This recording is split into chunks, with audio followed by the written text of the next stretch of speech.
Hello दोस्तों, स्वागत है आप सभी का आपके अपने चैनल द साइंस टॉप में। दोस्तों, अपनी जावास्क्रिप्ट सीरीज की इस वीडियो में आज हम बात करने वाले हैं internal JavaScript versus external JavaScript के बारे में। ये दोनों अपनी HTML फाइल में जावास्क्रिप्ट को इंक्लूड करने के तरीके हैं। आइए इनके बारे में एक एक करके देखते हैं। तो सबसे पहले बात करते हैं इंटरनल जावास्क्रिप्ट की। इंटरनल जावास्क्रिप्ट को हम HTML फाइल के अंदर ही लिखते हैं। इसके लिए हमें ज़रूरत पड़ती है स्क्रिप्ट टैग की, जिसे हम या तो हेड टैग या फिर बॉडी टैग, इन दोनों में से किसी के भी अंदर लिख सकते हैं और ज़रूरत पड़ने पर दोनों के ही अंदर लिख सकते हैं। तो इसे समझने के लिए हम चलते हैं अपने एडिटर पर, नोटपैड++। यहाँ हम एक HTML फाइल बनाएंगे। इस फाइल को करते हैं सेव एज। क्योंकि ये हमारा पहला फाइल है इसलिए हम इसका नाम रखते हैं first.html। सेव। यहाँ लिखते हैं अपने HTML का वो जरूरी code, HTML open, head open, head close, body open, body close और नेक्स्ट HTML क्लोज। दोस्तों, हम सबसे पहले स्क्रिप्ट टैग को यूज करेंगे हेड में। ये एक कंटेनर टैग है, यानी कि इसको ओपनिंग और क्लोजिंग दोनों की जरूरत पड़ती है। जावास्क्रिप्ट के अंदर एक फंक्शन होता है अलर्ट फंक्शन। अब ये काम कैसे करता है इसे हम आगे आने वाली वीडियोस में देखेंगे। अभी के लिए आप इतना जानिए, इसका काम होता है आउटपुट देना। इसमें हम डबल कोटेशन मार्क में अपना मैसेज लिखते हैं, जो कि आई थिंक सारे प्रोग्रामर्स ने पहली बार में यही लिखा होता है, hello world.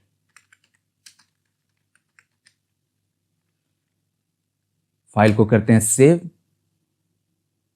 File open in default viewer और यहां अलर्ट बॉक्स में हमारा मैसेज आ चुका है। ओके, अब हम यही सेम काम बॉडी टैग में करके देखते हैं, काम करता है कि नहीं।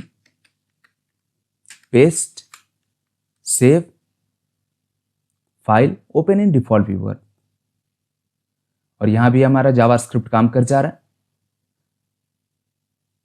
तो दोस्तों, हमने इंटरनल जावास्क्रिप्ट के काम करने का तरीका तो देख लिया। अब बात करते हैं एक्सटर्नल जावास्क्रिप्ट की। इसके लिए हमें एक सेपरेट JS फाइल बनाना पड़ता है, यानी कि जावास्क्रिप्ट फाइल। इस फाइल का एक्सटेंशन .js होगा, जैसे कि HTML फाइल का एक्सटेंशन .html होता है, CSS फाइल का एक्सटेंशन .css होता है, वैसे ही जावास्क्रिप्ट फाइल का एक्सटेंशन .js होता है। फिर इस फाइल को हम लिंक करते हैं HTML से। तो दोस्तों, इसके लिए हम वापस आते हैं अपने एडिटर पर। यहाँ हम सबसे पहले बनाएंगे एक जावास्क्रिप्ट फाइल, न्यू फाइल। इसको हम करते हैं सेव एज। यहां ध्यान देने वाली बात यह है कि आप HTML फाइल और JS फाइल दोनों को सेम फोल्डर में ही रखिए, क्योंकि अगर आप ऐसा नहीं करते हैं तो लिंक करते टाइम अगर आपका जावास्क्रिप्ट फाइल किसी और फोल्डर में है तो आपको उस फाइल का पूरा लोकेशन देना पड़ेगा, और अगर सेम फोल्डर में है तो आपको सिर्फ फाइल का नाम ही लिख देना काफी है। अब ये हमारा पहला फाइल है और जावास्क्रिप्ट फाइल का हमारा पहला दिन है। हम इसका नाम लिखते हैं day1.js। अब ऐसा नहीं है कि हम इसका नाम first.js नहीं लिख सकते थे, पर शायद आप कंफ्यूज हो जाते कि दोनों का सेम नाम रहना चाहिए। ऐसा नहीं है। सेव। और यहां आपको कुछ अलग नहीं लिखना, आपको वही सेम कोड लिखना है जो आपने स्क्रिप्ट टैग के अंदर लिखा था, यानी कि अलर्ट फंक्शन। इसके अंदर डबल कोटेशन मार्क में हमारा मैसेज, जो कि है हेलो वर्ल्ड। फाइल को करते हैं सेव और अब हमें अपनी जावास्क्रिप्ट फाइल को HTML से लिंक करने की जरूरत है। इसके लिए हमें जरूरत पड़ेगी स्क्रिप्ट टैग की, जिसे हम यूज करेंगे हेड टैग में। स्क्रिप्ट टैग ओपनिंग और क्लोजिंग दोनों, तो ओपनिंग और ये रहा क्लोजिंग।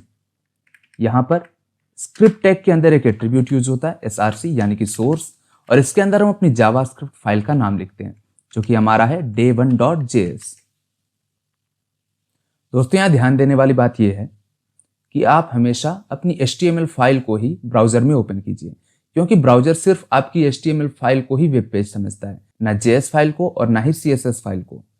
फाइल में चलते हैं, ओपन इन डिफॉल्ट व्यूअर, और हमारा ये मैसेज प्रिंट हो चुका है, यानी कि हमारा एक्सटर्नल जावास्क्रिप्ट बिल्कुल सही काम कर रहा है। तो दोस्तों, हमने देखा कि इंटरनल जावास्क्रिप्ट और एक्सटर्नल जावास्क्रिप्ट दोनों कैसे काम कर रहे हैं। अब देखते हैं कि हम दोनों को यूज कहां करें। तो देखिए, जब हम बात करते हैं सिंगल वेब पेजेस की, तो वहां पर आपके लिए इंटरनल जावास्क्रिप्ट एक बढ़िया चॉइस हो सकता है।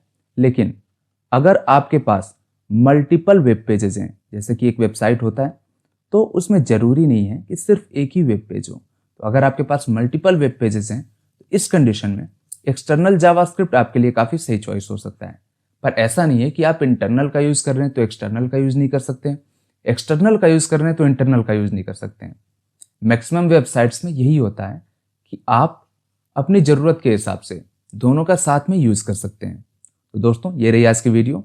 उम्मीद करते हैं आपको आज की वीडियो पसंद आई होगी। आप इसे अपने और भी दोस्तों के साथ शेयर कर सकते हैं जो कि जावास्क्रिप्ट को ईजी वे में सीखना चाहते हैं। Thank you.